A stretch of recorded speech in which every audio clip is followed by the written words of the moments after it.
Good day, Mr. Mayor, Mayor Pro Tem, council members, and any members of the public tuning into this presentation. I am Daniel Hauk, Associate Planner with the City of Oxnard Planning Department, who will be representing city staff for this hearing item, along with Joe Pearson, our Planning and Environmental Services Manager. And this presentation will be for PZ number 23-201, The Point Apartments. The request is to construct a 546,524 square foot apartment building. This is proposed at 4 stories in height with the centrally located parking garage in the center of the building at 5.5 stories and containing 490 parking spaces. The building will have 280 units with amenity rooms on the ground floor. The distribution of units will be 17 studios, 143 one-bedrooms, 104 two-bedrooms, and 16 three-bedroom apartments. 42 apartments total will be affordable units. The project also proposes hardscape and landscape improvements. The project is at 2801 North Oxnard Boulevard, which is located on the north end of Oxnard within the River Park area, as you can see in the vicinity map. Here we have the general plan and zoning maps. As you can see on the left, the zoning within our 2030 general plan is commercial regional, with the zoning designation stemming from the River Park specific plan, which is both residential very high and commercial regional.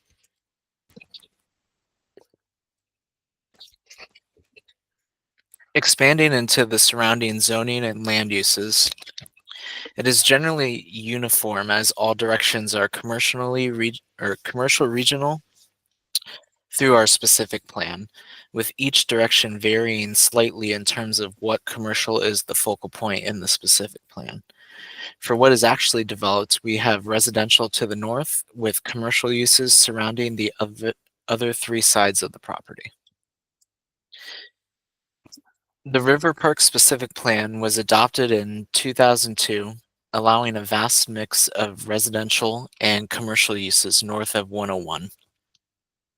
It laid out a specific number of units and commercial square footage, established development standards, and generally the plan follows the principles of new urbanism and smart growth.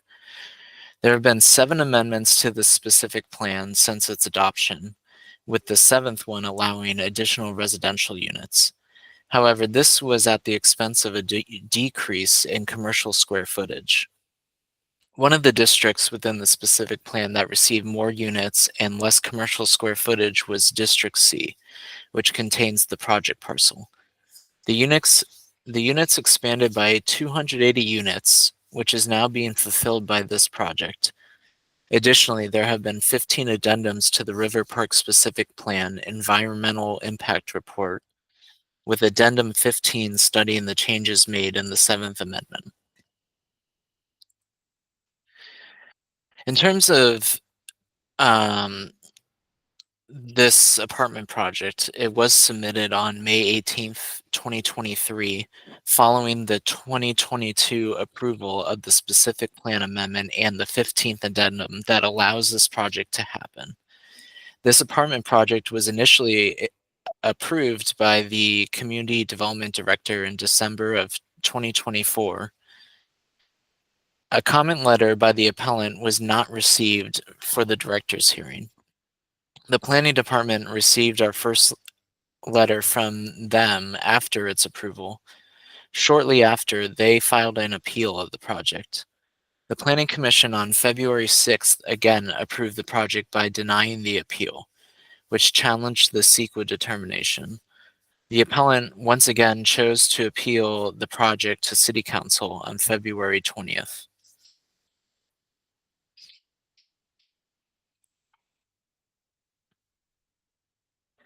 This is the site plan for the proposed project, which also shows the floor plan for the ground level. The other 3 floors above are the same layout with the exception of the amenity rooms being replaced by more apartments. The parking garage is completely wrapped by the apartments, with the entrance to the north off Clyde River Place. This will eliminate a few parking spots for the entrance. However, the project will supply 490 parking spaces for the 280 units, which is well above the required parking. The project proposes outdoor amenity areas in the form of courtyards, which contain many hardscape improvements as well as a pool. These areas and the frontages are all to be landscaped as well. For the architecture and aesthetic parts, there is a gray and white color palette with a mix of different materials on the facade, including composite siding and stone. The elevations are long, but broken up by having a number of areas of each elevation either indent or jut out, including balconies, with the prominent ones having glass railings as opposed to the metal picket railings on the others. The project is to be consistent with urban village principles defined in the general plan. These include being infill development, providing 15% affordable housing, and being located along corridors with non-vehicular transit modes given additional priority. As mentioned earlier, the project is part of District C, which was allowed to have additional residential units at the expense of commercial square footage. This chart of numbers from the River Park specific plan shows exactly these changes that occurred with the approval of the Seventh Amendment. Again, this has allowed 280 more units to be developed in this district, all of which will be allotted to this property if the project is once again approved. The project was reviewed for consistency with the specific plan. This was first reviewed by the town master planner in accordance with the specific plan language. The planning department secondarily reviewed this to ensure it was consistent. It was found by both parties to be fully consistent with the specific plan. As I briefly detailed on the previous slide, the project is consistent in its density by matching the allowed 280 units.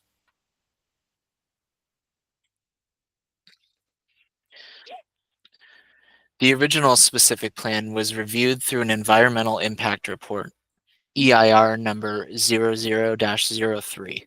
This reviewed the environmental impacts associated with the full build-out of the River Park specific plan and provided mitigation measures to lessen impacts found to be significant.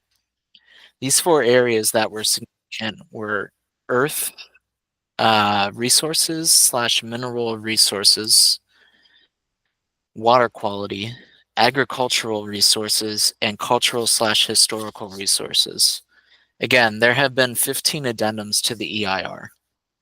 Addendum number 15, the most recent one, was in coordination with the Seventh Amendment.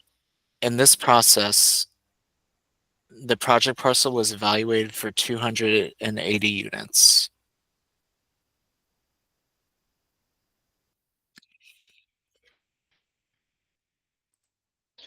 The proposed use, as stated, was found consistent with the specific plan, which includes the changes that happened through the Seventh Amendment and studied through Addendum 15,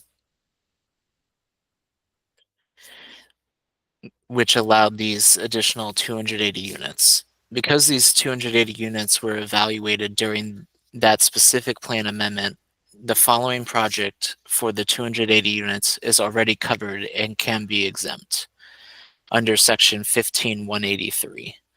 Additionally, it is consistent with Sections 15-162 through 15-164, since there has been no substantial new information to show that the environment has changed in the short time that has passed after the certification of the addendum.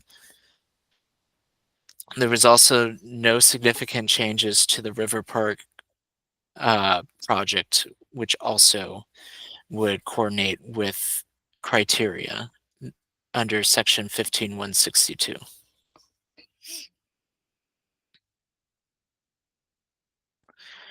The appellant submitted an appeal letter detailing why they believe the project needs additional environmental review. Their general ground of appeal in the beginning of their letter claims that the project is outside of what the EIR studied, and they say because it is 20 years old that the project should be studied at the project level to ensure mitigation. They also claim the project density exceeds what is allowed. The claims of the appellant are completely without merit. Staff has pointed out that the appellant never gave a specific reason why the EIR and its addendums are no longer adequate for the project, other than the density. But as shown already, the density is on par with what has been studied and allowed. The appellant claims the EIR is old and does not cover the project, but they fail to recognize the certified addendums that have studied changes within the specific plan and have become part of the EIR over the years since its original certification.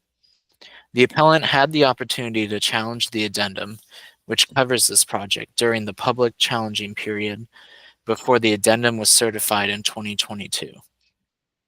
With the addendum that covers this project being certified, it is therefore set for this project to be allowed.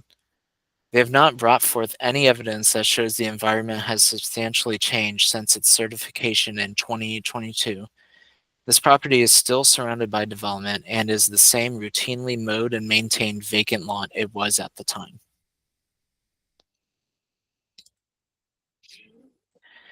The appellant further detailed a few specific grounds of appeal in addition to their general clause that the project needs additional environmental review.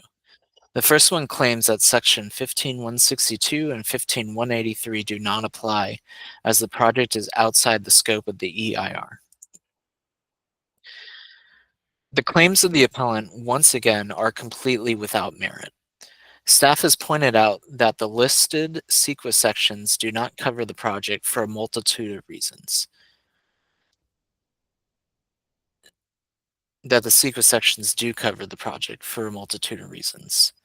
First, they claim in their letter that addendum is never mentioned, but in section 15162, it directly says an addendum can be prepared. That addendum was consistent with section 15164, the section on preparing addendums, and consistent with 15162, which allows addendums to be the appropriate document provided the project meets certain criteria, such as that the environment has not substantially changed. This and the other criteria were all found to be met. Further, in section 15183, if a project is consistent with the community plan, then it can be exempt as the plan would have gone through environmental review to be adopted. As exclaimed multiple times in this presentation, the project was found to be consistent with the River Park specific plan. The appellant failed to demonstrate how it was inconsistent, and again, if the appellant had an issue with an addendum being prepared or with the content of that addendum, they needed to challenge it during the public challenging period. They also could have challenged any perceived inconsistencies in the project during the director's hearing, but never submitted comments. The appellant's last few grounds of appeal all center around specific issues they believe exist with the addendum, namely the biological, air quality, traffic, and noise impact areas of the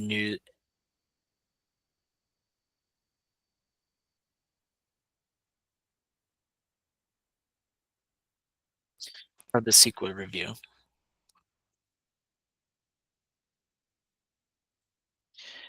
The claims of the appellant are still completely without merit. The appellant is trying to make a case the addendum is inadequate. However, this time is passed with them not challenging it during the public challenging period. The addendum evaluated all these impact areas along with the rest of the impact areas outlined in CEQA, the same ones covered through an EIR. No substantial information was found to change the significance of the impacts. In fact, some impacts lessened.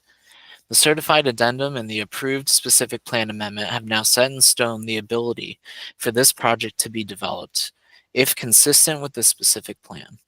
SEF has found this consistent as explained earlier. They have shown no proof in their information that the parcel has substantially changed environmentally since the certification of the addendum. The project site is still the same vacant, regularly mowed and maintained parcel, c- completely surrounded by development that it was at the time the addendum evaluated this project through the specific plan amendment. The project was noticed for the city council hearing through the newspaper, on-site posting, and notification was mailed to property owners of parcels within 300 feet of the project property.